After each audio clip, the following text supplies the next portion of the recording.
Madame, Monsieur, merci de nous faire confiance et de nous renouveler votre confiance justement dans le cadre de cette autre émission de Actu Santé sur Equinox Télévision. Avec nous sur ce plateau, le professeur Boudou Émile, professeur titulaire de gynécologie. Il est également directeur général de l'hôpital gynéco-obstétrique et pédiatrie de Yassa. Nous sommes à Douala, vous allez d'ailleurs le comprendre. Professeur, merci de nous recevoir. C'est moi qui vous remercie d'être avec nous ici. Avec vous, nous allons parler de la gigantomastie, qui est une pathologie. Les scientifiques disent que c'est une croissance excessive des glandes mammaires. Oui. Qu'est-ce qu'on devrait comprendre de façon simple? Les seins chez la femme sont un organe qui évolue sous l'effet des hormones. Et il arrive que chez certaines femmes particulièrement, l'effet des hormones est exagéré sur les seins, entraîne un développement anormal. Il est bien vrai que les femmes aimeraient peut-être avoir des seins d'un certain volume, mais lorsque le volume devient anormalement élevé, ça devient une maladie. C'est ça qu'on appelle donc une gigantomastie. Et il arrive que le poids d'un sein dépasse les 5 kg. Et vous imaginez, lorsqu'on a un sein de 5 kg, ça fait 10 kg qu'il faut porter. Ça peut être extrêmement gênant pour une patiente. Alors on peut penser que c'est un peu le luxe pour certaines femmes qui pensent qu'elles devraient avoir des seins oui, un peu volumineux.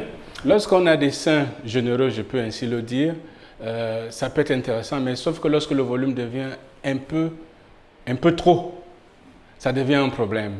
Lorsque les seins pèsent à peu près 1 kg, ça peut encore se porter, mais 5 kg, ça devient très très difficile à porter et ça peut être douloureux, d'autant plus que c'est comme si vous marchez avec un seau de 10 kg accroché à votre cou. Vous imaginerez que ce ne serait pas facile à porter. C'est à ce moment-là que ça devient une maladie et une gêne. Alors c'est laborieux de le savoir. Alors, ça part d'où? On est avec ou simplement c'est une pathologie qui se développe au fur et à mesure? C'est une prédisposition personnelle, individuelle. Ça survient chez à peu près, chez les femmes enceintes. Si on prend les femmes enceintes, c'est une femme enceinte pour 100 000 à peu près. Et dans la population générale, c'est un peu plus rare encore.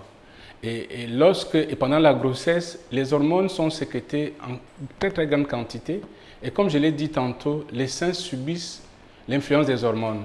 Et pendant la grossesse, cette grande quantité d'hormones va donc entraîner un développement anormal, une stimulation du développement anormal de ces seins qui va donc, normalement, ça se développe pour la préparation, la lactation du bébé à naître. Mais sauf que ce développement peut être tellement exagéré que ça devient beaucoup plus un problème pour la personne qui porte ces seins. Alors, je voudrais partir d'un cas d'école. Il y a quelques jours, vous étiez face à une situation du genre. Vous êtes occupé de cette dame qui avait justement des seins de volume, en fait, qui pesaient pratiquement 5 kg à gauche, 5 kg à droite, donc 10 kg sur la poitrine. C'était la même pathologie ou c'était autre chose? C'est la même pathologie. C'est une jeune dame, si je reviens sur le cas de cette dame, c'est une jeune dame de 29 ans qui, elle est à sa deuxième grossesse en 2018. La première grossesse a eu lieu il y a 3 ans. Et lorsqu'elle était enceinte, elle a constaté un développement anormal des seins qui a dû obliger le médecin qui la suivait à interrompre la grossesse parce que le gonflement était tellement important qu'elle n'arrivait plus à supporter. Ils ont dû interrompre la grossesse et 3 ans après, elle tombe enceinte et le même phénomène recommence avec une plus grande ampleur encore. Et c'est dans ces entremises qu'on fait appel à nous et nous avons aussi indiqué une interruption thérapeutique de grossesse parce que si la grossesse continuait, le gonflement allait continuer de façon tellement importante qu'elle n'allait pas certainement supporter. Donc on a dû interrompre cette grossesse, ça s'est passé au mois de novembre. Et il a fallu attendre que les effets des hormones et les infections qui s'étaient installées sur les seins se calment pour que nous puissions opérer cette dame. Et c'est elle que nous avons donc dû opérer la semaine passée pour essayer de lui redonner une poitrine normale. Alors pour ce cas particulièrement, restons encore sur ce cas pour quelques secondes pour comprendre que bien avant la grossesse, la pathologie était déjà là. Oui. Elle était prédisposée à cela, elle avait des seins qui étaient un peu gros, mais c'est la grossesse qui est venue, c'est comme jeter un peu de l'huile au feu parce que c'est les hormones de la grossesse qui font développer les seins de façon anormale. Il peut arriver parfois, certaines femmes, hein, chez elles, ça arrivait au cours de la grossesse, mais il y a des femmes qui, même en dehors de la grossesse, ont un développement exagéré et c'est une prédisposition individuelle. Alors, de façon simple, pour comprendre davantage, ça part de quoi? Ça part de la glande. La glande a des récepteurs. Et comme les seins subissent l'influence des hormones. Et lorsque ces récepteurs sont je peux dire très sensibles, ça entraîne donc un développement un peu exagéré. Donc il faut toujours un peu de la mesure dans le fonctionnement de tous les organes, hein, dans l'organisme.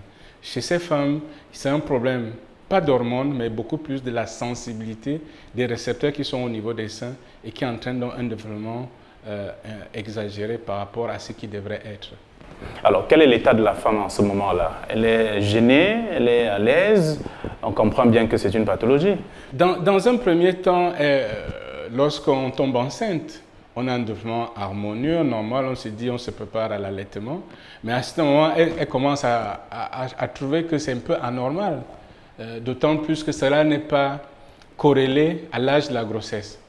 Lorsque vous êtes au 5e mois de la grossesse, si vous avez déjà les seins comme quelqu'un qui est déjà en fin de grossesse, on se dit qu'il y a quand même un problème. Donc c'est à ce moment-là que les femmes commencent à s'inquiéter et habituellement elles vont voir quelqu'un pour essayer de présenter leurs problèmes. Alors nous sommes au Cameroun et on sait généralement que les cas du genre ne sont pas fréquents. On parle par exemple d'un cas sur 100 000. Est-ce qu'on devrait en parler? Oui, parce qu'un cas sur 100 000, on devrait en parler parce que lorsque ça tombe sur vous, c'est un cas particulier. Il faut d'ailleurs en parler parce que puisque c'est un cas rare et que beaucoup de gens n'ont pas l'expertise, il faut d'ailleurs en parler pour que lorsque quelqu'un, peut-être qu'il y a des gens quelque part qui l'ont et qui ne savent pas à qui s'adresser, donc il faut en parler absolument pour que ceux qui en ont puissent se dire que leur cause n'est pas perdue et qu'ils pourront peut-être s'adresser à quelqu'un pour qu'il y ait une prise en charge de leur situation. Mais on attend de vous, en tout cas, qu'il y ait des campagnes de sensibilisation dans ce sens. Vous avez pensé à ça? C'est notre rôle, c'est notre rôle. Mais vous savez que nous avons beaucoup de sujets de santé publique. Donc, nous parlons de ça aujourd'hui comme nous parlons d'autres sujets. Donc, nous parlons peut-être beaucoup plus fréquemment des sujets beaucoup plus fréquents, beaucoup plus présents. Mais là, le cas de cette dame nous permet de parler de ce cas qui est loin d'être absolument rare, bien que moins fréquent. Professeur, parlez-nous un peu du quotidien d'une dame qui souffre de la gigantomastie. Quotidien, c'est la galère, c'est la souffrance, c'est... Oui, c'est une difformité. Vous savez que les seins, c'est ce qui fait l'image de la féminité de la femme. On reconnaît la femme par rapport à sa poitrine. Mais lorsque la poitrine est exagérée, ça devient quelque chose, il faut se cacher. Donc elle est obligée d'utiliser des artifices, un accoutrement pour essayer de camoufler. Et en dehors de cela, ça devient même un poids parce qu'elle a tendance à prendre des attitudes particulières parce qu'elle peut tomber parce que ça la tire vers l'avant. Donc ça devient comme une infirmité et on est obligé de se cacher à la limite, de cacher ses formes parce que ce n'est pas quelque chose de courant. Donc ce n'est pas une poitrine généreuse normale, c'est exagérément développé que ça ne manque pas d'attirer l'attention des gens et le regard des personnes qu'on rencontre, puisque c'est devant, est posé sur soi et les gens le vivent, les femmes le vivent très très mal. C'est pas facile. Alors vous qui avez l'habitude d'opérer ce genre de cas, qu'est-ce qu'on retrouve à l'intérieur? Un sein qui a du volume, c'est quoi? C'est du lait, c'est autre chose, c'est quoi? C'est le tissu du sein. Ce n'est qu'un sein qui a pris une proportion, des proportions, donc c'est les mêmes tissus. Ce n'est pas une maladie cancéreuse. Donc c'est la même nature qu'on va retrouver dans un sein normal, mais qui est en grande quantité. Donc c'est ça qu'on va aller essayer de réduire pour donner un volume qui corresponde à un sein normal. Alors, puisque nous sommes au Cameroun et peut-être en Afrique aussi, on va constater que ce sont peut-être des cas rares, mais lorsqu'on a un cas comme celui que vous avez opéré il y a quelque temps, ça fait quand même, ça attire l'attention un peu. On devrait un peu rappeler ou inviter les femmes à se consulter elles-mêmes. Oui. Est-ce qu'on appelle la palpation? L'autopalpation. L'autopalpation.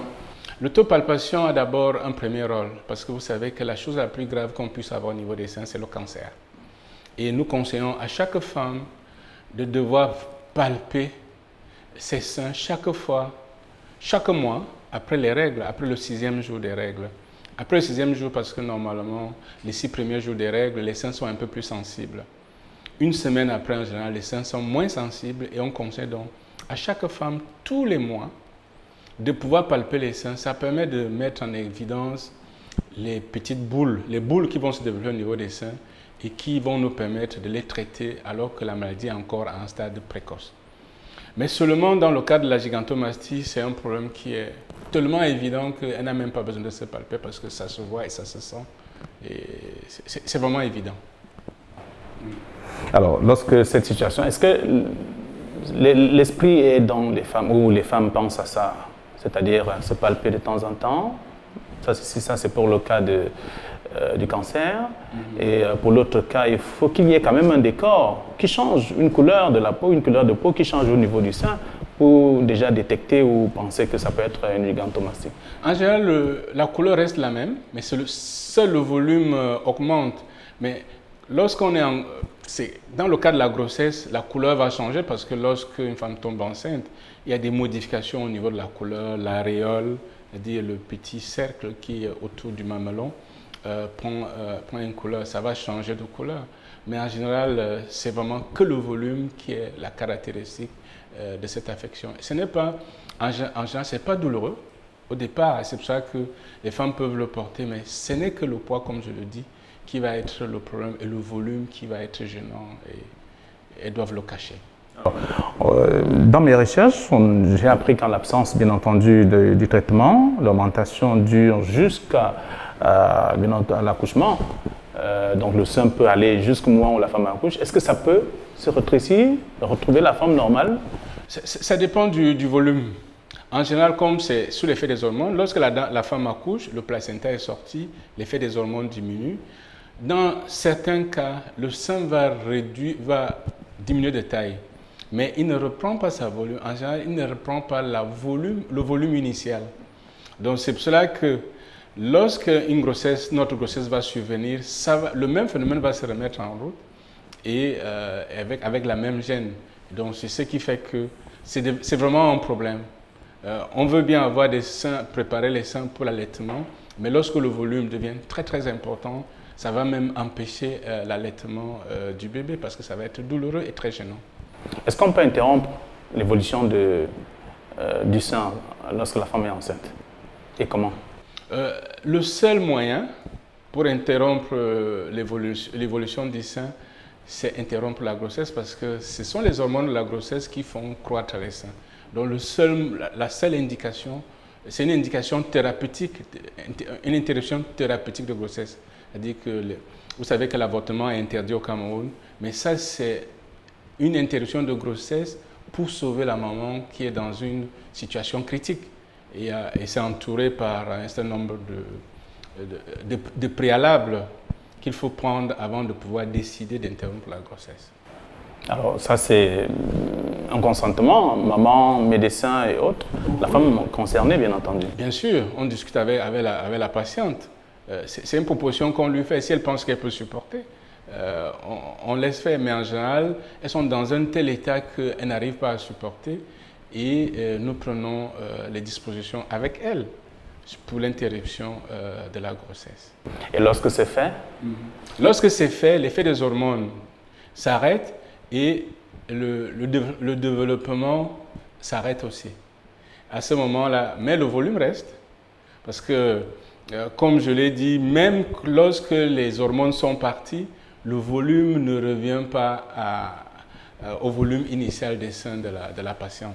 D'autant plus que nous avons constaté qu'il y a des femmes qui ne sont pas enceintes et qui ont des gigantomasties. Donc, cela voudrait dire que ce n'est pas parce que la grossesse a été interrompue, qu'elle va avoir des seins normaux. C'est ce qui fait qu'à la fin, il y a une nécessité de prise en charge. Alors, est-ce qu'il faut avoir un certain gabarit? Parce qu'on sait quand même que la morphologie peut permettre aussi, peut créer une confusion. Il y a des femmes de forte corpulence qui ont également des seins aussi volumineux. Oui, tout à fait. Lorsqu'une femme... les seins doivent être proportionnels à la personne. Mais lorsqu'il y a un gigantomastie, quel que soit le volume de la patiente, le volume est aussi proportionnel au volume de la personne. Donc, si vous avez une patiente qui a 60 kg comme la nôtre et qui a un volume de sein de 5 kg, imaginez que ce fut une dame qui a 90 kg, les seins vont dépasser les 5 kg que nous avons eu chez notre patiente.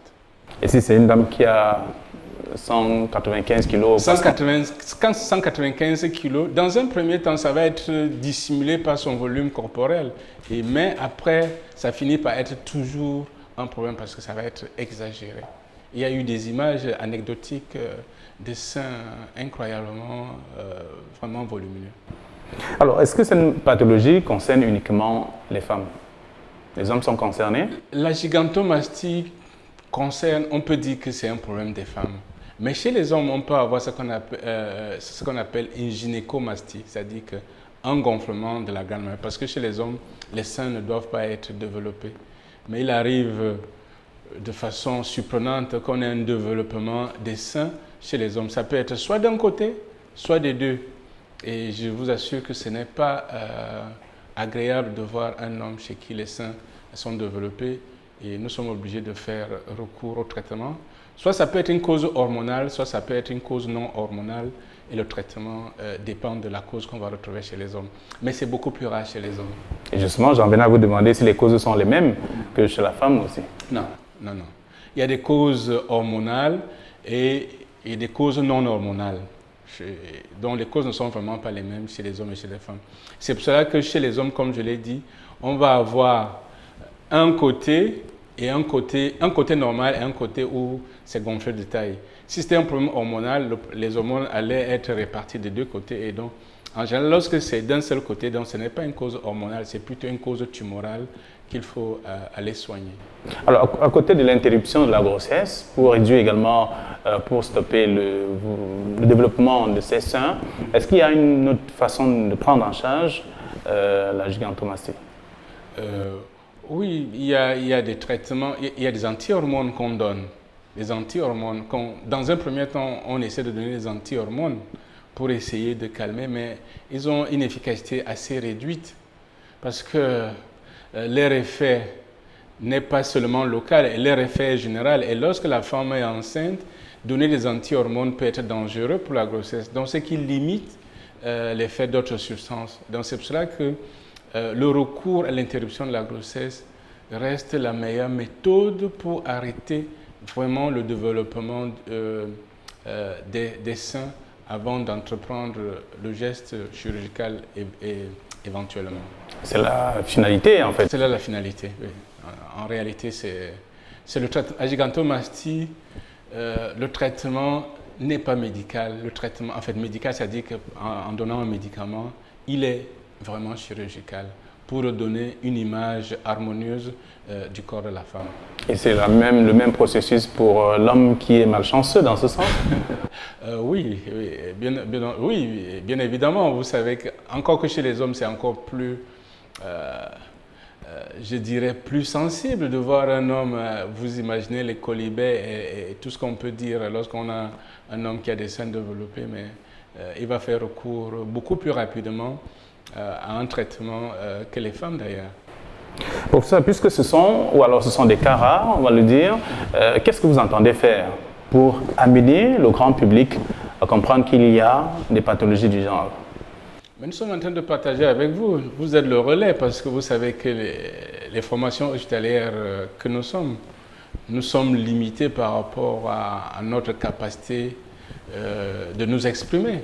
Et nous vous utilisons comme relais. Et lorsque nous avons la chance de vous avoir, nous travaillons avec vous pour permettre à ce que les gens sachent que ce genre de maladie existe et qu'il y a peut-être des gens qui regarderont votre émission, qui ont ce problème, et qui sachent qu'il y a un traitement possible et qu'ils viennent au niveau des formations sanitaires pour qu'on puisse les prendre en charge. Et pendant que les femmes viennent en consultation, nous avons ce qu'on appelle les séances d'éducation. Parce que c'est ce que nous avons, c'est ce qui est à notre portée tous les jours. On fait des séances d'éducation pendant que les femmes attendent des consultations pour en parler. Et puis, il y a d'autres forums qui en parlent et qui permettent à ce que les gens soient informés sur ce genre d'affection. Je rappelle à nos chers téléspectateurs que vous êtes le professeur Mboudou Émile, professeur titulaire, agrégé de gynécologie et le directeur général de l'hôpital gynéco-obstétrique et pédiatrique de Douala. C'est situé à Yassa, c'est un quartier de la ville de Douala justement. Alors pour davantage permettre à ceux qui prennent l'émission à l'instant, c'est de comprendre exactement de quoi il est question, qu'est-ce qu'on devrait faire pour savoir qu'on souffre de cette pathologie. Lorsque une femme va constater qu'elle a sa poitrine qui se développe anormalement, il faudrait qu'elle se rapproche du personnel médical. Et je préférerais qu'elle vienne et qu'on lui dise que ce n'est pas un problème, que de rester avec un problème qui pourrait être sérieux et penser que c'est une situation normale. C'est dire qu'on préfère qu'on vienne nous déranger en disant que je pense que mes seins sont trop gros. Essayez de regarder. C'est le personnel médical qui va regarder et va vous dire vos seins sont peut-être gros, mais c'est un volume qui vous convient en fonction de votre gabarit. Mais ou alors, on va se rendre compte tous ensemble que vos seins sont anormalement normaux, anormalement gros, et poser le diagnostic de la gigantomastie. Donc, il faut absolument aller en consultation, voir un expert qui va vous permettre de poser le diagnostic et pour une meilleure prise en charge. Est-ce que tous les médecins sont à même de pouvoir détecter la maladie? Oui, la détection, oui, elle est possible. C'est presque tout le monde, même à partir du médecin généraliste, même un infirmier peut mettre en évidence cette affection. Mais c'est la prise en charge qui est une autre chose, parce qu'il faut être spécialiste de la scénologie, c'est-à-dire que la chirurgie des seins pour pouvoir prendre en charge. Mais le diagnostic peut être fait même par soi-même, par un personnel infirmier, par un médecin ou toute autre personne. Mais c'est la prise en charge qui est vraiment spécialisée. Alors je pose la question parce que dans l'arrière-pays, il y aurait certainement des femmes en situation du genre, mais qui ne savent certainement pas quoi faire et comment faire. Maintenant qu'il faut aller à l'hôpital, rencontrer un infirmier du coin, mais un infirmier chef qui gère certainement un centre de santé et qui pourrait être également capable de dire à la femme, attention, vous êtes en situation de maladie. Oui, mais je voudrais qu'on essaie de moduler un peu parce que quelqu'un qui vit avec sa gigantomastie et qui la tolère, on ne va pas dire à tout le monde qui a une gigantomastie d'aller se faire opérer tout de suite. Ça dépend de la gêne que les gens ont. Parce que la gigantomastie n'est pas comme un cancer. Lorsqu'on a un cancer, il faut l'opérer, il faut prendre en charge. Une gigantomastie qu'on porte et qu'on arrive à gérer, on peut la garder. On peut la garder, mais lorsqu'on a les moyens lorsqu'on a une certaine gêne, il faut aller consulter. Donc, si quelqu'un constate qu'il a un développement anormal des seins, il faut quand même se rapprocher de la formation sanitaire la plus proche, qui va peut-être référer un peu plus loin et jusqu'à ce que la personne nous arrive. Alors, je rappelle également que nous parlons de la gigantomastie, qui est d'ailleurs cette croissance excessive des glandes mammaires, le fait d'avoir des seins aussi volumineux que la normale, c'est un véritable problème et nous recevons le professeur Mboudou Émile, qui est d'ailleurs professeur titulaire et agrégé de gynécologie. Professeur, vous aurez quelque chose à préciser parce que nous sortons de l'émission dans un instant. Oui, je voulais préciser que la plupart des affections que nous rencontrons, comme celle dont nous sommes en train de parler, sont des problèmes qui doivent avoir un traitement particulier en fonction des individus. La prise en charge de la maladie ne peut pas être faite de façon globale pour tout le monde. Donc ça doit être au cas par cas et la prise en charge doit être spécialisée parce que ce n'est pas tout le monde qui va devoir prendre en charge ces affections. Et autre chose, c'est que nous n'avons rien contre les traitements traditionnels. Mais il y a des affections qu'on peut traiter de façon traditionnelle, mais il y a d'autres affections comme la gigantomastie qu'il faut nécessairement passer par la médecine occidentale pour pouvoir avoir une guérison normale. Alors, une question pour sortir. Comment se porte l'hôpital gynéco-obstétrique et pédiatrique de Yassa? L'hôpital gynéco-obstétrique se porte très très bien. Nous sommes à notre 4e année. On commence à nous connaître et on essaie de creuser notre petit trou, notamment au niveau de la qualité. Parce que nous savons que la meilleure publicité qu'on pourrait faire de notre formation hospitalière, c'est la qualité des soins que nous donnons à nos populations. Et nous essayons de travailler dans ce sens. Et je peux dire aujourd'hui que l'hôpital gynéco-obstétrique se porte bien. C'est un hôpital pour personnes riches? Non. C'est un hôpital de première catégorie. Un hôpital de première catégorie, les hôpitaux de première catégorie ont été créés pour réduire les évacuations sanitaires. Cela voudrait dire que lorsque vous avez un accès palustre, vous pouvez venir à l'hôpital gynéco-obstétrique, mais ce n'est pas l'orientation de nos formations hospitalières.